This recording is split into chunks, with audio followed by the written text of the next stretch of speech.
Hello everyone, እንደምን ዋላችሁ. My name is Jonathan Taddese. I am a lead engineer in the CDE, practicing professional engineer in Ethiopia, and I'm a certified PMP professional also. I have an MSc in civil engineering from Addis Ababa University. So today we're going to see an introduction into construction scheduling with MS Project 2016. ከዛ በኋላ ደግሞ we will build a master schedule for a sample construction project together. So when we see what construction scheduling is,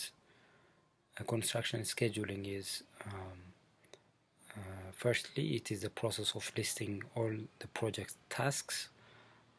These tasks might come from the bill of quantity or other documents. So after that, we sequence these tasks logically to define the workflow.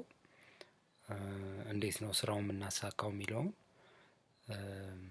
ተከታታይ ሎጂካል ታስኮችን በማስቀመጥና ሲኩዌንስ በማድረግ የስራችንን ወርክፍሎ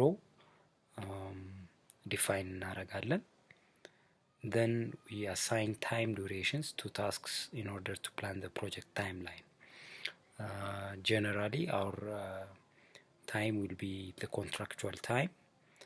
Then we will assign time durations to tasks based on our resources and our time constraint. ከዛ ፕሮጀክት ታይምላይናችንን እናስቀምጣለን ማለት ነው. Then construction scheduling is important for tracking project progress. አንደኛው ሪፖርቲንግ ሲስተማችን ላይ ፕሮጀክት ፕሮግረስን ዲፋይን ለማድረግ ትራክ ለማድረግ ይጠቅመናል. ማኔጂንግ ሪሶርስስ ፕሮጀክት ውስጥ ያሉንን ሪሶርሶች ማኔጅ ለማድረግ ይጠቅመናል. and completing on time, since the basic elements in project success are building it in quality and in time within the cost. እሱን እንድናሳካ ትራክ እንድናደርግ ይጠቅመናል ማለት ነው. So when we see why we use Microsoft project, it is generally an industry standard for project scheduling and planning. Then it provides a visual Gantt chart for easy schedule visualization. Then it enables resource allocation and workload balancing. We will see how this resource allocation is enabled and how the workload balancing is also done. It offers a comprehensive reporting tool for project tracking. Then when we see key scheduling concepts, which we will see in detail in the coming videos. The first is tasks or activities. These are discrete work items to complete. So these tasks bill of quantity ላይ የተጠቀሱና የተዘረዘሩ ታስኮች ሊሆን ይችላሉ. Then these are individual units of work that must be completed to achieve project objectives. So እነዚህን achieve በማድረግ individual units of work እነዚህን ትንንሽ individual units of work በተሰጣቸው ሲኩዌንስ በመስራት ኮምፕሊት በማድረግ የፕሮጀክት ኦብጀክቲቫችንን achieve ማድረግ እንችላለን. Then in MS project, tasks represent specific work items like foundation excavation ሊሆን ይችላል ወይም electrical wiring ሊሆን ይችላል. Breaking the project into clear tasks helps in accurate scheduling and resource management. Then we have a term called milestones. These milestones are key events or deadlines without duration. ወይም ደግሞ ሪሶርስ አይጠቀሙም፣ ዱሬሽንም የላቸውም። ኤግዛምፕልስ አር ኢቨንትስ ላይክ አፕሩቫል ኦፍ ዲዛይን አፕሩቫል ወይም ደግሞ ኮምፕሊሽን ኦፍ ስትራክቸራል ወርክ እንደ ማይልስቶን ሊቀመጥ ይችላል። they help track progress and signal when key deliverables or phases are achieved. Then we have a term called dependency. So these dependencies might be defined in order to which a task must occur in relation to other tasks. So the most common type is finish to start, where one task must finish before the next can start. Other types include start to start, finish to finish, and start to finish. We will see all these dependencies when we delve into the MS project scheduling together. Then establishing these dependencies ensures a logical flow of work and affects the overall schedule. Then we have a duration, which is an estimated time to complete each task within the project environment. Accurate duration estimates ensure realistic timelines and help identify critical activities.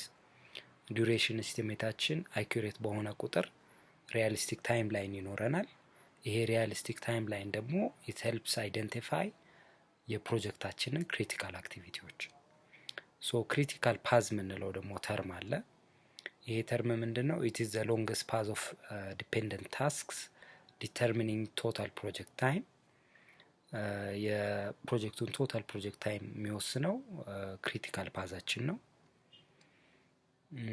So tasks on the critical path have zero float, meaning they have zero float, and any delay, meaning any delay in these tasks directly delays the project completion time. So እነዚህ አይተሞች ወይም ክሪቲካል ፓዝ ላይ ያሉ ስራዎች ወደ ኋላ ከቀሩ ፕሮጀክታችን ወደ ኋላ ይቀራል። ምክንያቱም ወደ ኋላ የመቅረት እድል የላቸውም። ምክንያቱም ዜሮ ፍሎት ነው ያላቸው፣ ወደ ኋላ መቅረት አይችሉም። So MS project highlights the critical path ይሄንንም እናያለን። enabling focused management on those tasks. So the steps we will use to build a project schedule in MS project አብረን እንደምናየው the መጀመሪያው step we define the project start date using the contractual agreement. So we set the official starting point for your project schedule. Then step 2 will be you enter the and structure tasks. We input all project activities in the bill of quantity and organize them logically using summary tasks. Then step 3 will be to estimate task durations. እነዚህን ዱሬሽኖች እንዴት ነው ኤስቲሜት የምናደርገው? we assign realistic durations to each tasks based on scope እና ሪሶርስ። ምን ያህል ሪሶርስ ይወስዱብናል፣ ስኮፓቸው ምን ያህል ነው የሚለውን አብረን እንዴት እንደምናወጣም እናያለን። then step 4 will be to set task dependencies። ቅድም እንዳየነው we link tasks to reflect logical sequences and constraints.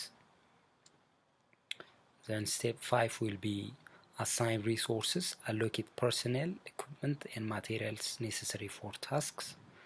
ይህንንም እንዴት አሳይን ሪሶርስ እንደምናደርግ፣ እንዴት ፐርሰኔል አሎኬት እንደምናደርግ፣ ኢኩዊፕመንቶች እና ማቴሪያልስ ለስራችን ኔሰሰሪ የሆኑ ማቴሪያሎች ፎር ኢች ታስክ እንዴት አሎኬት እንደምናደርግ እናያለን። then we have step 6 to review and adjust schedule. so critical ፓዛችንን ቼክ እናደርጋለን። ኦቨርኦል ታይም ላይናችንን ከፕሮጀክቱ ፍላጎት ጋር ባስታረቀ መልኩ እናያለን። ከዛ ሚስተካከሉ ካሉ we will refine as needed. Then we set the baseline and the master schedule. ቤዝላይናችንን ሴት አድርገን we save a snapshot of the current schedule to use as a comparison point during project execution. ይሄ ለምን ይጠቅመናል? ፕሮጀክት ስኬጁላችንን ሪቫይዝ በምናደርግበት ጊዜ ይጠቅመናል። So we update the progress. We regularly track actual progress and compare it to the baseline to detect deviations. እነዚህን ዲቪዬሽኖች ደግሞ የምናስታርቀው በምንድን ነው? ሪቫይዝድ ስኬጁል በመስራት ነው። ሶ እንደዚህ አይነት ስኬጁል ነው የምንሰራው። ይሄ እንደ ሳምፕል ነው። ours will be I think based on the simple POQ I will be giving you. So as a practical tip for effective scheduling, the first one is to break down work into small manageable tasks. breakdown ማድረግ አለብን ስራዎቹን። ሁለተኛ we use summary tasks to group related activities or phases using the terms used in the bill of quantity. Then we update task progress regularly to reflect actual status. Then we use filters and views to focus on critical or delayed tasks. ይሄ ፕሮግረሳችንን በምናይበት ጊዜ ነው። So as a conclusion and next step, የመጀመሪያው project scheduling is iterative, ድግግሞሽ ይፈልጋል። based on the project uniqueness የሚቀያየር ነገር ሊኖር ይችላል and it requires continuous monitoring. Then MS project enables visualization, adjustment and control of schedules. So በሚቀጥለው ደግሞ የምናየው ምንድነው?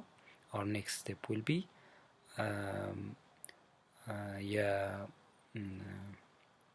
የኢቲሲ ONP የኢትዮጵያ ኮንስትራክሽን ወርክ ፕሮፌሽናልስ ቴሌግራም ፔጅ ላይ የሳምፕል POQ እና MS ፕሮጀክት 2016 ሶፍትዌር እንለቅላችኋለን።